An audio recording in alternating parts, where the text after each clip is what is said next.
अब देखिए फौज है ना, फौज तो वहाँ का पाकिस्तान का तो शेर फौज ही है। तो वो खा जाती है पॉलिटिशियंस को, वो फ़ायदा उठाती है पॉलिटिशियंस का, पॉलिटिशियंस फ़ायदा उठाते हैं ब्यूरोक्रेट्स का। और ये तीनों मिलके आम आदमी को, पाकिस्तानी आम आदमी को बेवकूफ़ बनाते हैं। हिंदुस्तान से नफरत करो, जिहाद करो, और मुस्लिम उम्मा, गज़वा हिंद, ये 4-5 चूरन खिला के सबको फिट कर रखा है और लोग बड़े खुश हैं। ये वही पाकिस्तानी फ़ौज है ना जिसने 10 लाख बंगाली औरतों का रेप करा था, 30 लाख बंगालियों के सर काटे थे ईस्ट पाकिस्तान में, जब आपका मुल्क 2 लख्त हो गया था। अब आप इनकी इज्जत करते हैं। यही लोग हैं बलूचिस्तान में लोगों को मार रहे हैं, पश्तूनों के खिलाफ कार्रवाई कर रहे हैं। अगर ये चाहेंगे मरीम नवाज़ को तो मार ही देंगे, ये तो मार देंगे ना, इनकी फितरत ही वही है। इनको फ़र्क नहीं पड़ता बच्चा है, औरत है, मर्द है, नॉन कॉम्बैटेंट है। ये तो जो सामने आता है पाकिस्तानी फ़ौज उसको। पीडीएम ने कुछ नहीं बोला, पीडीएम ने कुछ नहीं बोला। पीडीएम की क्या वजूहत थी मुझे नहीं पता, लेकिन पीडीएम ने कुछ बोला नहीं। अब जब ये हार गए तब ये कहने लगे साहब बड़ी धांधली हुई है। तो कोई आईएसआई की तरफ देख रहा था, कोई कह रहा था एस्टेब्लिशमेंट, कोई डीप स्टेट, जितने मुंह उतनी बातें दुनिया भर की। लेकिन मैं ये पूछना चाहता हूं कि साहब जब वो प्रिजाइडिंग ऑफिसर लगा रहे थे साहब आप मुजफ्फर अली शाह को, तब आपने क्यों नहीं सोचा? क्या आपको उसका माजी के बारे में पता नहीं था? क्या आपको नहीं पता था कि ज़िया-उल हक का बच्चा है, एस्टेब्लिशमेंट का आदमी है? किसने उसको बनाया चीफ मिनिस्टर सिंध? एक टाइम की बात कर रहा हूं, किसने बनाया उसको? कौन लोग थे जिसने उसका पूरा पॉलिटिकल करियर गाइड कर रखा है? वो तो सिर्फ कहने के लिए सिंध का रहने वाला है, रहने वाला तो रावलपिंडी का है, सबको पता है। और उसकी करप्शन की, उसकी धांधली की दास्तान है सिंध का बच्चा बच्चा जानता है। तो क्या पीडीएम वालों को नहीं पता था? पता था। संजरानी के केस में भी यही हुआ भाई। अगर वो पीटीआई का होता तो ये लोग कुछ हाय हाय छाती पीटते कुछ करते, इन्होंने कुछ नहीं बोला क्योंकि इनको भी पता था एस्टेब्लिशमेंट का आदमी है वो। तो इस पूरे मामले में पीडीएम की जो गलती थी वो पीडीएम ही भुगते, ना कि बोले एस्टेब्लिशमेंट ने कराया, ना कि ये कराए, दुनिया भर की चीज़ें। इन्होंने पहले ऑब्जेक्ट नहीं करा, चाहे संजरानी का केस हो, ये पहले दिन से ही आवाज़ उठा सकते थे, इन्होंने नहीं उठाई।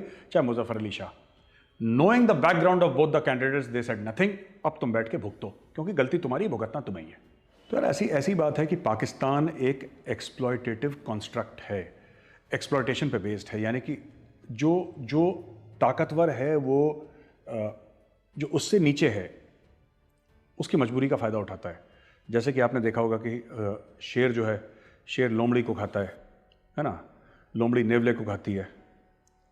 जब नेवले को मौका मिलता है तो सांप को खाता है, सांप मेढक को खाता है, मेढक एक छोटे से कीड़े को खाता है। ये सब इस तरीके से। तो पाकिस्तान में भी ये सांप नेवला ये सब खेल चलता है। पाकिस्तान में क्या है कि आप देखिए फौज है ना, फौज तो वहाँ का, पाकिस्तान का तो शेर फौज ही है।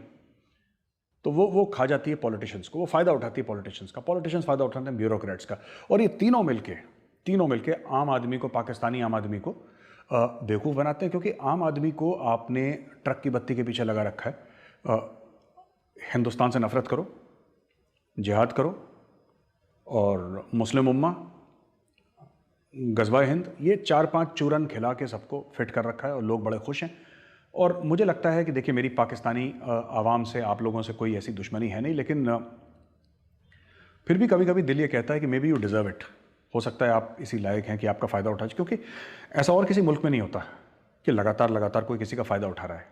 आप लोग चुप हैं, आप लोग झेलते हैं, आप लोग सड़कों पर एहतजाज नहीं करते, तो फिर झेलिए। फिर इसका इलाज मेरे पास तो नहीं है कम से कम। तो हाल फिलहाल में मियाँ साहब का एक वीडियो आया और इरफान मलिक जो आईएसआई में हैं जनरल साहब, डायरेक्टर जनरल काउंटर इंटेलिजेंस हैं, उनके तरफ से धमकी आई थी, वी विल स्मैश। मरीम नवाज़ को एक धमकी दी थी। तो मियाँ साहब बड़े बड़े नाखुश थे, बड़े एक मायूसी तो नहीं कहूँगा, लेकिन गुस्से का इजहार तो कम से कम कर ही रहे थे। और कह रहे थे कि साहब ये ऐसे ऐसे लोग हैं जिन्होंने, जब मेरी बेटी थी होटल के कमरे में कराची में, तो इन्होंने दरवाज़ा तोड़ दिया था, हर जगह सीसीटीवी कैमरा लगाए, और ये लोग हैं। उन्होंने ख़ास तौर से नाम लिया, एजेंसीज़ का नाम लिया, सबका नाम लिया। और मियाँ साहब ने ये भी बोला कि ये मेरी बेटी को जान का एक ख़तरा है, उसको जान से मारने की कोशिश है। तो ये मियाँ साहब ने बात बोली है वाज़े तौर पे, उनका वीडियो भी है। ये वीडियो देखिए ज़रा, फिर मैं आपसे बाकी बात करता हूँ। 2018 में अवामी राय कुचलकर एक नाअहल शख्स को मुल्क पर मुसल्लत करना और पाकिस्तान को तबाही और बर्बादी के गड्ढे में धकेलना काफी नहीं था।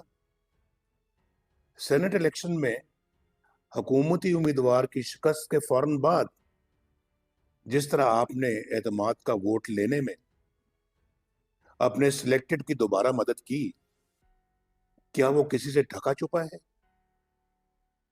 दसका का इलेक्शन 2018 के इलेक्शन का रीप्ले था, जिसमें धांधली के सारे रिकॉर्ड तोड़ दिए गए और फिर कहते हैं कि हमें सियासत में ना घसीटा जाए। वाह!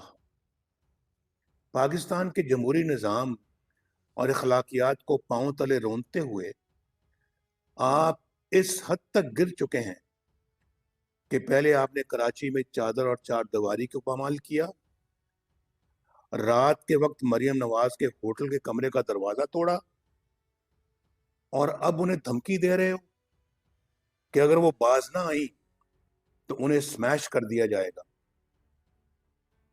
मरियम जिस जुर्रत और ईमान के साथ अवाम की हक हुक्मरानी और वोट को इज्जत दो की जंग लड़ी है, इंशाअल्लाह उनकी हिफाजत अल्लाह करेगा।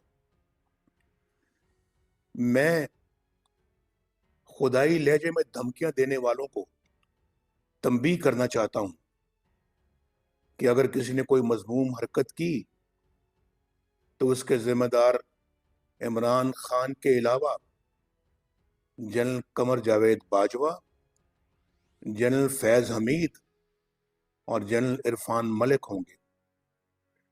जो कुछ आपने किया है और करते चले जा रहे हैं, ये संगीन जुर्म है जिसका आपको बहुत जल्द हिसाब देना पड़ेगा इंशाअल्लाह। दोस्तों, आपने वीडियो देखा और आपने देखा किस तरीके से नवाज शरीफ जो थे वो बोल रहे थे कि स्मैश कर देंगे और ये सब धमकी वमकी दे रहे थे कि देखिए ना, ये मैं मियाँ साहब को एक ही बात कहना चाहूँगा। देखिए मियाँ साहब, इन लोगों ने फातिमा जिन्ना को नहीं छोड़ा, इन लोगों ने बीबी को नहीं छोड़ा, बेनज़ीर भुट्टो को, इन लोगों ने बेनज़ीर भुट्टो के वालिद साहब को नहीं छोड़ा, जुल्फ़िकार अली भुट्टो को। इन लोगों ने छोड़ा किसको है? तो आप मेरी बात का बुरा ना माने, अगर ये चाहेंगे मरीम नवाज़ को तो मार ही देंगे, ये तो मार देंगे ना। इनकी फितरत ही वही है, इनको फ़र्क नहीं पड़ता बच्चा है, औरत है, मर्द है, नॉन कॉम्बैटेंट है। ये तो जो सामने आता है पाकिस्तानी फ़ौज उसको मार डालती है, ख़ासतौर से अपने खुद के सिविलियंस। ये मर्दानगी कभी भारत के साथ नहीं दिखाई उन्होंने मैदान जंग में। भारत के साथ तो इन लोगों ने हथियार ही डाले हैं। 93,000 से लेकर 1 लाख फ़ौजियों ने 16 दिसंबर 1971 को हथियार डाले हैं, लेकिन अपने ये पूरी फ़ौज की जो ईमान तकवा जिहाद फ़ी सबीलिल्लाह, ये जो मर्दानगी है, जिहाद ये अपने खुद के लोगों के खिलाफ फ़ौज लड़ती है, आप लोगों के खिलाफ लड़ती है। बहरहाल ये एक बात है। दूसरी चीज़ ना कि ये, लेकिन फिर भी बुरा से बुरा क्या करेंगे आप बताइए? मरीम नवाज़ के साथ बुरा से बुरा क्या करेंगे? जेल में डाल देंगे। जेल भी आप लोगों के VIP जेल्स होते हैं, उसी के घर में उसको कैद कर देंगे, प्रेशर डालेंगे, यही तो करेंगे। लेकिन आप वो तो कभी नहीं करेंगे ना, जैसे कि बलोच बेटियों के साथ करते हैं, या फिर आप पश्तून बेटियों के साथ करते हैं, या सिंधी बेटियों के साथ, महाजरों के साथ करते हैं। कई को रेप सेल्स में डाल रखा है। कई जो हैं जो क्वेटा प्रेस क्लब के सामने अपने भाई, अपने बाप, अपने शौहर की फ़ोटो लेके कितने दिनों से भूखी प्यासी वहाँ पे बैठी हैं, खाना वाना नहीं खाया, बस ये कहते हैं कि हमें बता तो दो कि अगर इनको मार भी दिया है तो उनको गाड़ा कहाँ पे है, दफनाया कहाँ पे, ये तो बता दो। तो वैसा तो नहीं होगा, और भगवान ना करे कि मरीम नवाज़ के साथ कभी ऐसा हो। हम तो चाहते हैं वो सेहतमंद रहें, लंबी उम्र हो उनको। कहकशा हैदर के ऊपर इल्ज़ाम उठाए गए हैं और ये बताया गया कि साहब कहकशा हैदर जो है वो बहुत ज़बरदस्त एक MQM की कारकुन है और डेथ स्क्वाड्स चलाती है कराची में। कहकशा हैदर फ़ोन करती है तो डेथ स्क्वाड चल जाती है और फिर उसके बाद लोगों का कत्ल हो जाता है।